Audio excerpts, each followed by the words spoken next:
This is the new HDMI version of Kinefinity's fantastic Eagle viewfinder, perfect for smaller cameras which only have HDMI ports. This is the SDI version, which has been out for about 5 or 6 months now and has been very popular with customers. The comment section on our video about it was full of people asking for an HDMI version, and now it's here. It's essentially exactly what you would expect, but with 2 key changes to make it more suitable for HDMI based cameras. First up, we now have not just an HDMI input, but also an HDMI output, as most smaller cameras only have one single output, so that's very useful to have here. Secondly, Kine have redesigned the whole power system and even given us some options for powering it in the kits, as smaller cameras rarely have DTAP or LEMO power outputs, unless they're being rigged up with third-party V-Lock power systems. First though, let's go over what is the same. Both of them are very lightweight at 348 grams, so they are the same size and weight. The buttons are the same, and they do the same functions with the same tools, like false color, waveform. The screen inside is the same 0.7-inch 1080p micro OLED display with very low latency to it, and the diopter is the same, going from -6D to +2D correction. There's also no fan still, so the viewfinder is completely silent when it's in use. What's new though are the ports. The SDI port has been replaced by an HDMI port like you'd expect. It's a full-size HDMI and accepts 1080p, PSF or 1080i video in a variety of frame rates, but won't accept a 4K signal, so you'll have to be aware of what your camera is sending out over its HDMI port. Then there's an HDMI output, like I mentioned at the start. This is a fantastic addition, and might even mean that some people end up choosing this one over the SDI version at times. The kind of smaller cameras which this is designed for normally only have one video output. No SDI, only one HDMI. So without this HDMI output on the viewfinder, you'd only be able to connect this and this alone. Now, because it has this loop through, you can connect your viewfinder and keep the signal going to a wireless video transmitter or an on-camera monitor, whatever you need. The power system has also been redesigned. The 5-pin LEMO port has been swapped for a USB-C, which accepts 5 volts of power in. This is significantly easier to use with small cameras than LEMO is. With the SDI option, you really have to have a LEMO output or a DTAP output from either your camera or a battery system. And that's exactly what you want for larger cameras which do have those outputs. But for the HDMI viewfinder, USB-C gives us a lot more flexibility. Some cameras, like this Fujifilm GFX 102, which we tried it on, actually have a USB-C port on the camera body itself, which does output 5 volts of power. So with this camera, the setup is so clean. All you need to do is mount the viewfinder and run the official cables straight from the camera into the viewfinder. With most cameras though, their USB-C ports don't output power. To deal with this, Kinefinity include in the kits this little NPF power plate from Maxsoon.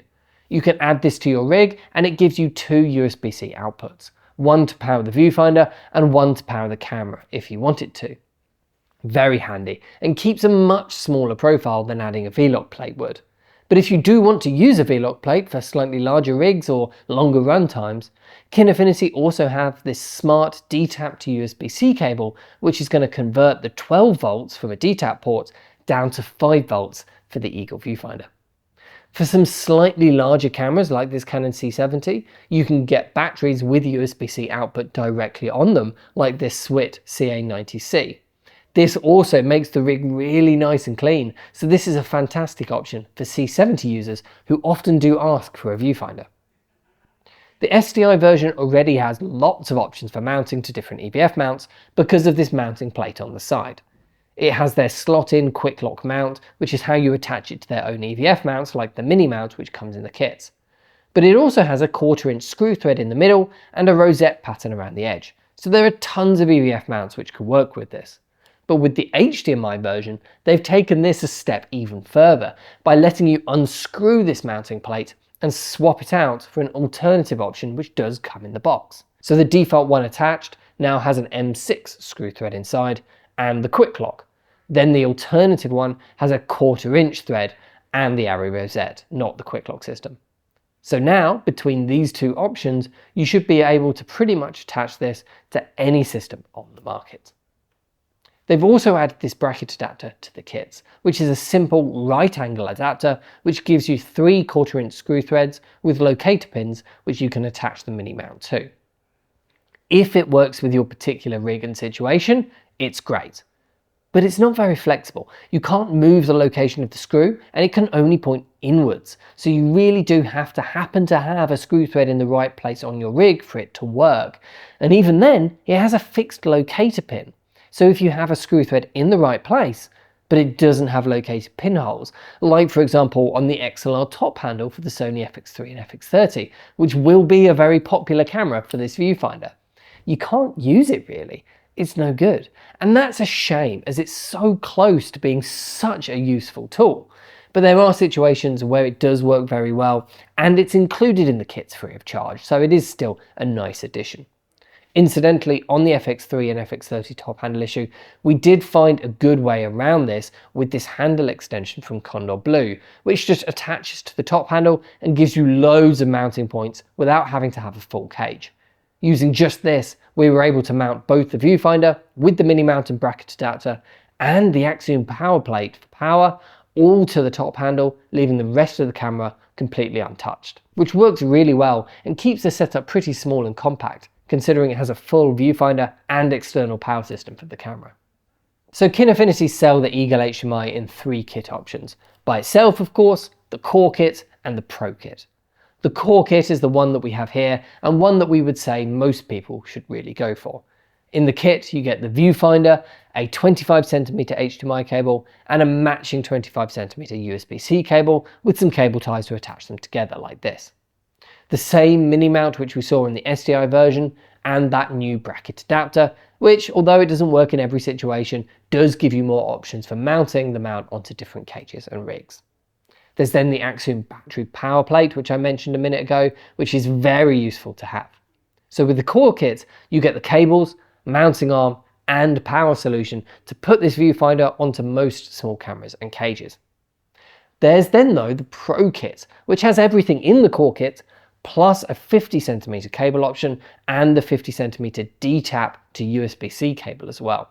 So that will be really useful to have for larger camera rigs where you need more cable length. You also then get a Modcam top handle and NATO rail and a battery kit with a charger and 2 of Kinefinity's thin NPF batteries, which we really like as they have LED indicators on them. So that is the HDMI version of the Kinefinity Eagle viewfinder.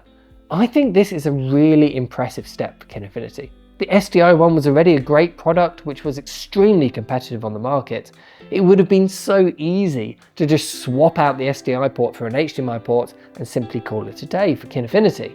But they really have taken the time to think about how this is going to be used, how it's going to be powered, how they can make it work best with the types of small cameras that this is likely going to end up paired to. And that's great to see. This is a really well thought out product. If you want to buy one for yourself or just try one out, then get in touch with us here at ProV. Thanks for watching and I'll see you in the next one.